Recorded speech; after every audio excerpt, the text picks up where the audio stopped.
후궁 정치의 마지막을 조율한 보이지 않는 인물. 조선 왕실의 후궁 정치는 언제나 피로 끝났다. 질투와 모함, 밀고와 고변, 그리고 결국 남는 것은 유배이거나 죽음이었다. 우리는 그것을 너무도 당연하게 알고 있다. 장희빈은 사약을 받았고 정순왕 후의 세력은 숙청되었으며 수많은 후궁과 궁녀들은 역사의 가장자리로 밀려났다. 그래서 조선의 후궁 정치란 언젠가는 반드시 피로 끝나는 구조라고 믿어왔다. 그런데 이상한 시기가 하나 있다.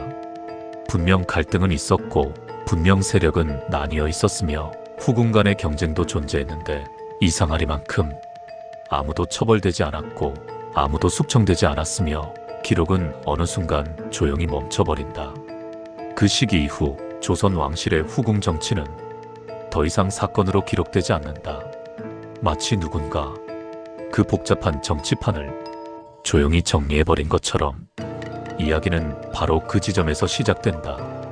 우리가 알고 있는 조선의 왕들은 대부분 강한 결단의 이미지로 남아있다. 왕은 명령하고 대신은 집행하며 반대 세력은 제거된다.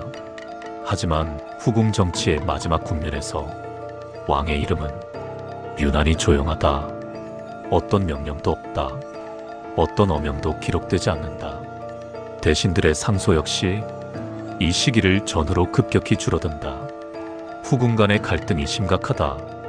궁중이 혼란스럽다. 라는 문장은 사라지고 대신 의례, 제사, 그리고 형식적인 보고만 남는다. 이 침묵은 너무 완벽하다. 정치에서 완벽한 침묵은 대부분 우연이 아니다. 조선의 후궁 정치는 단순한 사적인 경쟁이 아니었다. 그들은 각자의 친정, 각자의 외척, 각자의 대신 세력을 등에 업고 있었다. 후궁 한 명의 몰락은 한 가문의 몰락이었고 그것은 곧 조정의 권력 균형을 흔드는 일이었다. 그런데도 그 마지막 국면에서는 그 누구도 움직이지 않는다. 이때 등장하는 것이 비공식 조율자라는 개념이다. 이 인물은 왕이 아니다. 대신도 아니다. 후궁도 아니다. 그럼에도 모든 후궁이 알고 있었고 모든 대신이 의식했으며 왕조차 그의 존재를 부정하지 못했던 사람. 기록에 남지 않는 대신 기록을 멈추게 만든 인물. 이 조율자는 공식 직함이 없다. 승정원 일기에도 조선왕 조실록에도 그의 이름은 거의 등장하지 않는다. 그러나 이상하게도 그가 관여했을 가능성이 있는 시점부터 사건은 발생하지 않는다.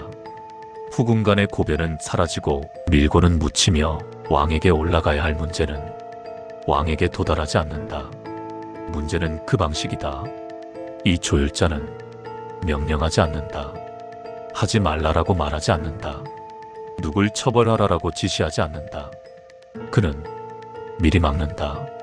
소문이 커지기 전에 흩어버리고 불만이 문서가 되기 전에 달래며 갈등이 상소로 올라가기 전에 다른 선택지를 제시한다. 후궁에게는 지금 움직이면 모두가 잃는다는 메시지를, 외척에게는 이 싸움은 이겨도 남는 것이 없다는 신호를, 대신들에게는 왕이 원하지 않는다는 확신에 가까운 분위기를 흘린다.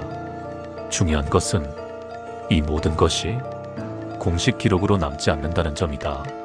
조율은 늘 비공식으로 이루어진다. 밤중의 짧은 만남, 궁녀를 통한 전달, 은밀한 차담, 혹은 전혀 다른 안건을 핑계로 한 대화. 그 결과는 단 하나다. 아무 일도 일어나지 않는다. 이것이야말로 조율자가 가장 원하는 결과다. 사건이 없었기 때문에, 기록도 없다. 기록이 없기 때문에 우리는 그를 알지 못한다. 하지만 역사는 이상한 공백을 남긴다. 분명 갈등이 있었는데, 분명 긴장이 고조되었는데 아무 일도 벌어지지 않았다. 이 공백이 바로 그의 흔적이다. 조선 후기 후궁 정치가 서서히 힘을 잃고 왕실 내부의 균형이 유지되던 시기, 그 배후에는 공식 권력보다 더 강력한 비공식 권력이 존재했을 가능성이 높다. 그는 누구였을까? 왕의 신임을 받은 노신이었을까? 왕실 내부를 꿰뚫고 있던 상궁이었을까? 혹은 왕의 의중을 누구보다 잘 읽는 중간 전달자였을까? 정답은 아직 없다. 그러나 분명한 사실은 하나다. 조선의 후궁 정치는 자연스럽게 사라진 것이 아니다. 누군가 의도적으로 정리했고 누군가 피를 흘리지 않는 방법을 선택했다. 그리고 그 선택은 기록되지 않았다. 이제 질문은 이것이다. 왜 그는 자신의 이름을 남기지 않았을까? 왜 그는 역사에 등장하지 않기를 선택했을까? 그리고 그가 사라진 뒤 조선 왕실의 권력 구조는 어떻게 달라졌을까? 이 질문의 답은 후궁 정치의 종말 이후 조선 왕실이 보인 또 다른 변화 속에 숨어 있다. 그 변화는 다음 회차에서 조금 더 깊숙이 파고들게 된다. 조용히 그러나 확실하게 후궁 정치의 마지막 국면을 조율한 인물은 결코 우연히 등장한 존재가 아니었다. 그는 갑자기 나타나 궁중을 장악한 사람이 아니다. 오히려 아주 오래전부터 왕실 내부에 스며들어 있던 인물이었다. 그의 힘은 직위에서 나오지 않았다. 조선의 권력 구조에서 직위는 언제든 바뀔 수 있다. 오늘의 영의정이 내일의 유배자가 되는 것이 조선 정치였다. 그러나 이 인물은 직위가 없어도 움직일 수 있었다. 그 이유는 단 하나다. 그는 사람의 흐름을 알고 있었기 때문이다. 궁궐은 단순한 공간이 아니다. 왕이 거처하는 곳이자 정치가 이루어지는 무대이며 동시에 수백 명의 사람들이 매일같이 오가며 정보를 교환하는 거대한 네트워크다. 후궁 정치가 위험한 이유는 바로 이 네트워크 때문이다. 후궁의 말 한마디는 궁녀를 거쳐 상궁으로, 상궁을 거쳐 대신의 귀로, 대신의 판단을 거쳐 왕의 결정으로 이어진다. 이 과정은 공식적으로 기록되지 않는다. 그러나 누군가는 이 흐름을 완벽하게 이해하고 있었다. 누가 누구와 연결되어 있는지, 어떤 말이 어디까지 퍼지는지, 어떤 소문이 언제 폭발할 수 있는지. 그는 정보의 결과가 아니라 정보의 이동 경로를 장악한 사람이었다. 이 지점에서 우리는 한 가지를 떠올릴 수밖에 없다. 조선에서 정보의 이동 경로를 가장 잘 아는 집단은 누구였을까? 대신은 아니다. 대신은 늘 보고받는 입장이지 직접 전달하지 않는다. 후궁도 아니다. 후궁은 정보의 발신자일 뿐 중개자가 아니다. 정답은 왕실 내부에서 항상 움직이고 항상 보고 듣고 항상 침묵해야 했던 사람들이다. 상궁과 내관, 그리고 그 위에 군림하던 소수의 핵심 인물들. 이들은 정치적 책임을 지지 않는다. 그러나 정치적 결과에는 막대한 영향을 미친다. 후궁이 불만을 품으면 가장 먼저 찾는 사람은 왕이 아니다. 대신도 아니다. 이 말을 밖으로 내도 되는지, 이 문제를 어떻게 풀어야 하는지 조언을 구하는 대상은 항상 비공식 내부 인물이다. 바로 그 지점에 조율자는 서 있었다. 그는 후궁의 편도 대신의 편도 아니었다. 그의 기준은 단 하나였다. 이 문제가 왕에게 도달하는 것이 이득인가 손해인가. 만약 손해라면 그는 움직인다. 움직임은 언제나 조용하다. 말을 바꾸지 않는다. 기록을 조작하지 않는다. 그는 선택지를 바꾼다. 후궁에게는 다른 길을 보여준다.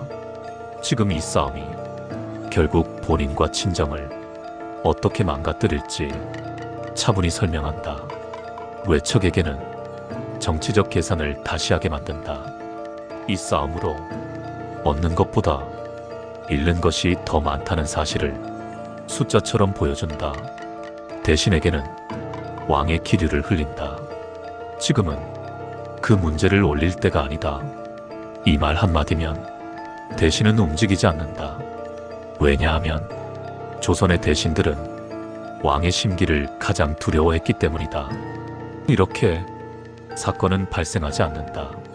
사건이 없으니 기록도 없다. 기록이 없으니 우리는 이 인물을 알 수 없다. 그러나 이 시기의 궁중 기록을 자세히 들여다보면 공통점이 하나 보인다. 후궁과 관련된 상소가 사라진다. 정치적 숙청이 급격히 줄어든다. 왕의 판단은 점점 형식화된다. 마치 이미 결정된 분위기를 뒤늦게 승인하는 것처럼. 이는 왕이 약해졌다는 의미가 아니다. 오히려 왕이 굳이 개입하지 않아도 궁중이 돌아가고 있었다는 뜻이다. 누군가가 왕의 부담을 대신 짊어지고 있었다. 그 부담은 결코 가벼운 것이 아니다. 후궁 정치가 폭발하면 왕은 반드시 책임을 져야 한다. 사약을 내리든 유배를 보내든 외척을 숙청하든 그 선택은 왕의 손을 피로 물들인다. 조율자는 이 피를 막았다. 왕이 더 이상 후궁의 죽음으로 정치를 정리하지 않도록. 이것이 후궁 정치의 종말이 비극이 아닌 침묵으로 끝난 이유다. 하지만 이 조율자의 존재는 영원할 수 없었다. 그 역시 사람이었고 시간의 흐름에서 벗어날 수 없었다. 그가 사라지자 궁중은 또 다른 변화를 맞이한다. 후궁 정치는 완전히 힘을 잃고 왕실의 관심은 다른 권력 구조로 이동한다. 이 변화는 조선 후기 정치의 성격을 근본적으로 바꿔놓는다. 그리고 그 변화의 시작에는 항상 이 인물이 있었다. 이제 남은 질문은 점점 구체화된다. 그는 어디까지 알고 있었을까? 그는 어디까지 개입했을까? 그리고 그는 왜 스스로를 역사에서 지웠을까? 이 질문에 대한 답은 조선 왕실이 후궁 정치 이후 어떤 방식으로 권력을 운영했는지를 보면 윤곽이 드러난다. 다음 회차에서는 그 조율자가 사라진 뒤 조선 정치가 어떤 방향으로 변해갔는지를 통해 그의 실체에 한 걸음 더 다가간다. 조용히 그러나 결정적으로 그 조율자가 사라진 뒤 궁중은 한동안 이상할 정도로 조용했다. 사람들은 큰 사건이 일어날 것이라 예상했다. 후궁 정치가 끝났다면 그 공백을 메우기 위한 피해 숙청이나 권력 충돌이 반드시 뒤따라야 했기 때문이다. 그러나 그런 일은 벌어지지 않았다. 사약도 없었고 대규모 유배도 없었으며 왕실 내부를 뒤흔드는 경문이나 밀고도 보이지 않았다. 정치는 계속되었고 왕은 평온해 보였으며 궁중은 이전보다 오히려 더 정돈된 형태를 띠었다. 이 침묵은 우연이 아니었다. 그 조율자가 사라지기 전에 이미 모든 판은 정리되어 있었기 때문이다. 그는 사라진 것이 아니라 마무리하고 떠난 것에 가까웠다. 그가 남긴 가장 큰 유산은 단 하나였다. 조선 왕실에서 후궁을 통해 권력을 움직이는 방식은 더 이상 통하지 않는다는 암묵적 합의였다. 이 합의는 어떤 법전에도 기록되지 않았다. 왕의 교지에도 없고 대신들의 상소문에도 없다. 그러나 모든 사람이 알고 있었다. 후궁을 앞세운 정치적 시도는 이제 실패한다는 사실을. 이 지점이 중요하다. 정치는 항상 법보다 먼저 관행으로 바뀐다. 그리고 그 관행을 만드는 것은 공식 권력이 아니라 비공식 조정자다. 그 조율자는 후궁 정치를 처벌하지 않았다. 그는 후궁 정치를 쓸모없게 만들었다. 이 방식은 숙청보다 훨씬 강력하다. 누군가가 처형되면 그 뒤에는 복수와 원한이 남는다. 그러나 정치적 시도가 실패한 것으로 인식되면 그 방식 자체가 버려진다. 이것이 그 조율자가 선택한 방식이었다. 그 결과 조선 후기 정치의 중심은 눈에 띄게 이동한다.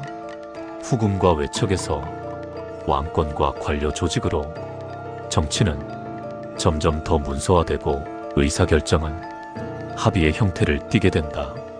이는 조선 후기의 안정으로 이어진다. 아이러니하게도 역사책은 이 안정의 공을 왕과 대신에게 돌린다. 그러나 그 안정의 밑바탕에는 이름 없는 인물이 장기적 조율이 깔려 있었다.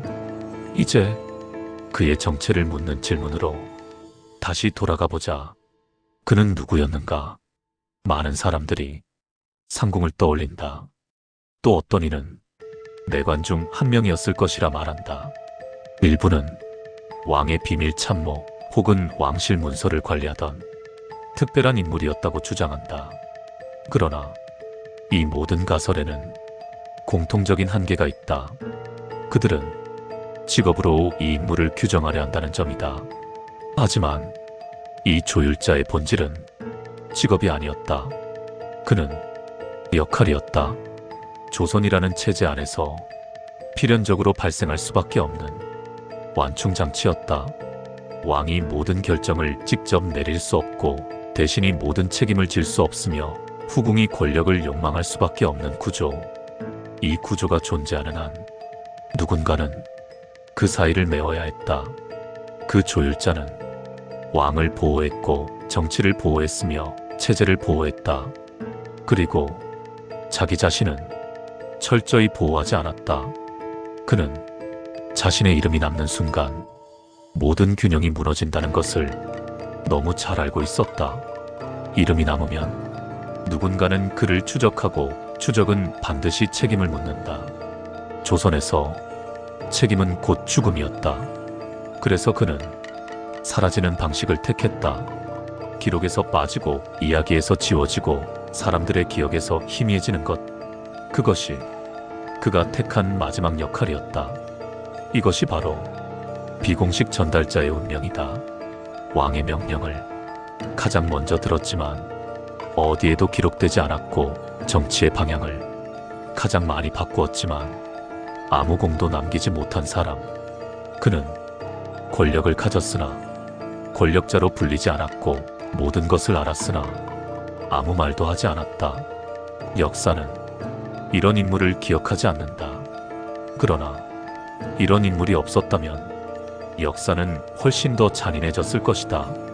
조선 후기에 비교적 안정된 권력 이행, 후궁 정치의 자연스러운 소멸, 왕권의 형식화된 절제, 이 모든 것 뒤에는 이름 없는 조율자의 침묵이 있었다.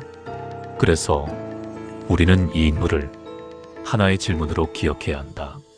조선에서 가장 강력한 권력자는 왜 아무도 몰랐는가? 그 답은 간단하다. 그는 알려지는 순간 존재할 수 없었기 때문이다. 그리고 바로 그 점이 이 인물이 가장 완벽한 권력자였다는 증거다.